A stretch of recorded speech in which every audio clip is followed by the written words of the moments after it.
The 49ers have just beat the New York Jets 32-19 on Monday Night Football to kick off Week 1 of the 2024-25 season, and what a phenomenal game. It started off a bit iffy. Many 49ers fans probably had butterflies in their stomach, especially after hearing 1 hour before the game that Christian McCaffrey, the Offensive Player of the Year last year, would be inactive for the game based on some Achilles discomfort. He tested out before the game. It was feeling a little tight, and they made the decision to make him inactive, which we'll talk about later. But the 49ers put on a great display of running the football, and man, did Jordan Mason show out. Jordan Mason, who's been one of the longtime backups, honestly third string because he was behind Elijah Mitchell for multiple years, but many Niner fans know how well and what a gem Jordan Mason is. He runs the ball angry, but the two areas he really needed to improve on were catching the ball out of the backfield and pass blocking. And this game showed his full set, his Swiss Army knife of tools in his utility belt. And Jordan Mason just showed out. He had 28 carries for 147 yards, averaging 5.3 yards a carry, and he had a touchdown. And even out of the backfield, he had one catch for 5 yards that resulted in a first down. What a great debut for Jordan Mason. Now the question is, what are the 49ers going to do next week? Honestly, if they want to play it smart with how well Jordan Mason played in this game, don't rush back Christian McCaffrey. It's a short week already as it is. Let him rest. Let him come back at full strength. Put Jordan Mason again. You are playing the Vikings next week. There is no reason that you should lose this game. It's against Sam Darnold, a quarterback you're already familiar with. Keep the ball in Jordan Mason's hand. Let Christian McCaffrey come back to 100% and don't rush him. But let's talk about some of the things that happened. First up, Mason looked great. We know that.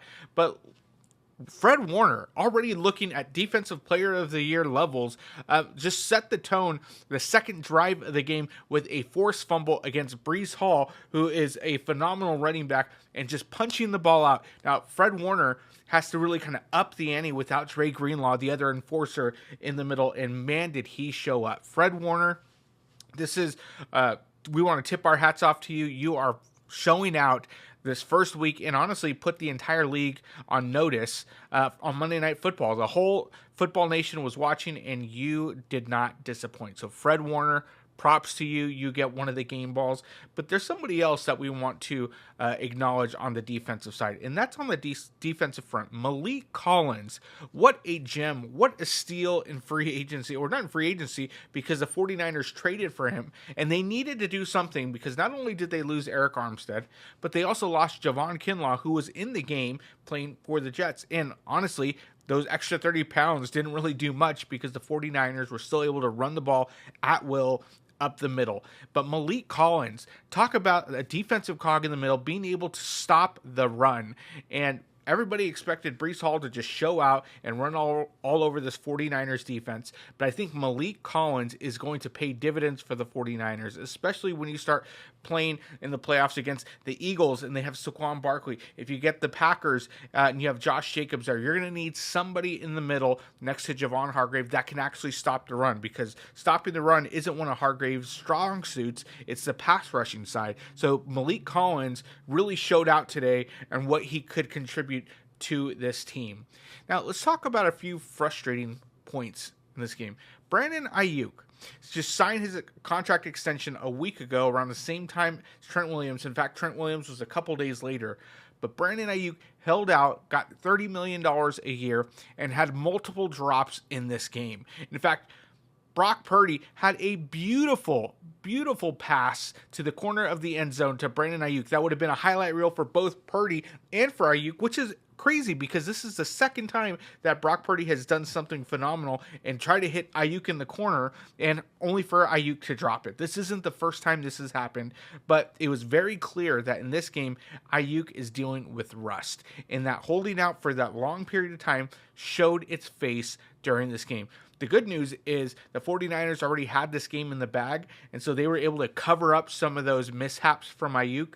But I can guarantee you this is not something that Shanahan is going to put up with. He's going to say, Aiyuk, you need to get your stuff together. if you want to contribute on this team, because we'll sub you out for somebody else. We'll put Juwan Jennings in more and target him a lot more, target Kittle more, target Samuel more, which we saw a lot of today. But Aiyuk, you need to start earning that $30 million a year. Let's go over to the defensive side and some good. Outside of Malik Collins, Leonard Floyd got a sack in the game and got multiple pressures, and it looks like he is going to be a great complement to Nick Bosa on the opposite side. For multiple years, they've been having issues finding somebody to work well with Nick Bosa on the opposite side. Year one, they had Dee Ford, and when he was healthy, it was a very powerful, formidable defensive line. But since then, they've been trying so many different things.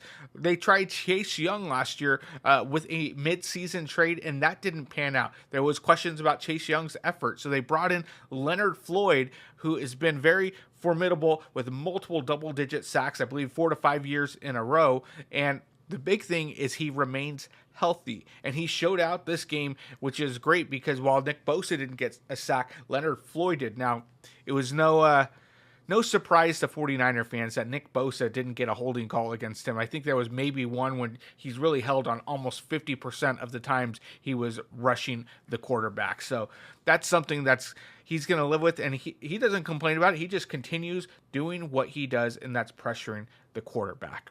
Now let's move over to the offensive line for the 49ers. Jake Brendel and Colton McKivitz, absolutely terrible in pass defense. We talked about Javon Kinlaw didn't do a whole lot, but when he did was he pushed Jake Brendel around. There were a couple times where Brock Purdy had to rush his throws.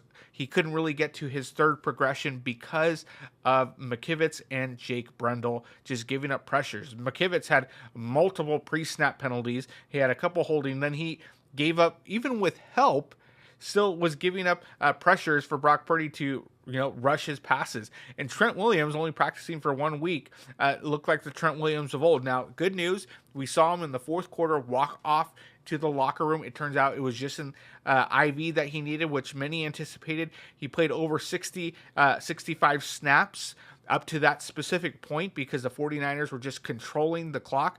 And honestly, even with just a week of preparation, Trent Williams needs to catch up and get that game conditioning. That's not something that can be simulated at home with a holdout. And so luckily there wasn't any injury. It was just there was dehydration. He needed to get an IV, and then he was back in the game a little bit later. But the 49ers need to figure out something with Colton McKivitz and Jake Brendel because they are being pushed around. Maybe it's something schematically because the season's already here. But those are the 2 weak areas that need to be addressed. But some key takeaways, Jordan Mason, he is the real deal, and you have a great 1-2 punch with Christian McCaffrey when he's healthy and with Jordan Mason. Again, the key, Kyle Shanahan, do not rush back Christian McCaffrey. Jordan Mason has proven he can carry the load during the game. And not to question, Christian McCaffrey is a starter. There is no question. Nobody can do what he does. But this was the perfect game because we knew it would be dirty. It would be nitty-gritty. You needed those tough yards. This is the kind of game where Christian McCaffrey, where if he pushed it too much, could have hurt himself and really re-aggravated that Achilles and calf strain. And so that's why you needed Jordan Mason to do what he does, because that's what he's built for. He runs the ball angry, and he proved that he can do it well and with the best of them. And so props to Jordan Mason. Shanahan, keep him in another game, have him start next week. Let's see, maybe sprinkle in some Isaac Guerrero. I saw there was a little bit of hesitation there. He was there, and then you called the timeout, and then Mason went back in. But let's go ahead and spell Jordan Mason, keep his legs fresh, because if he's proving to carry the load and can run in between the tackles, you're going to need that to get to the playoffs and hopefully potentially a Super Bowl.